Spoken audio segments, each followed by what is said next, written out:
In an era of rising technology, people have become reliant on the internet for communication, resources, and learning to increase their skills and education level.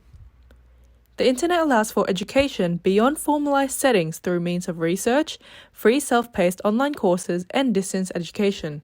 Before the COVID-19 pandemic, specific groups faced disproportionate challenges to receiving quality education. Large-scale shift to informal and remote learning has exacerbated these difficulties. Students living in rural locations or with low socioeconomic status are more likely to not have access to the internet and therefore had massive disruptions to their education, which could have been minimized by increased accessibility to the internet. Sometimes it's really tricky to do school over the air because sometimes the internet's not working, so that means we can't really do our schoolwork. I think it's important to get better internet in rural areas. Because otherwise, we can't do our school properly, and bush kids just like us need proper schooling. The Brock family aren't the only ones affected by this poor infrastructure. Only 30% of Indigenous communities have access to telephones or the internet. Research from Michigan State University reveals that disadvantaged students are less likely to undertake a tertiary education. This leads to reduced job opportunities and ultimately a decrease in their quality of life. To provide more stable access to the internet for families in other Indigenous communities that have limited connection, we have designed a program that identifies ideal locations to construct a point of interconnect, which connects the NBN network to communities. These are created based on black spot locations that have no internet access, thus providing the most efficient and cost-effective method to supply remote communities, including the Brock family, with more stable and reliable internet access. Welcome to the demo. By using maps and population density data as well as existing POIs and finding uncovered black spot regions, we can apply our program and find ideal locations that link unconnected communities with the least amount of physical cabling.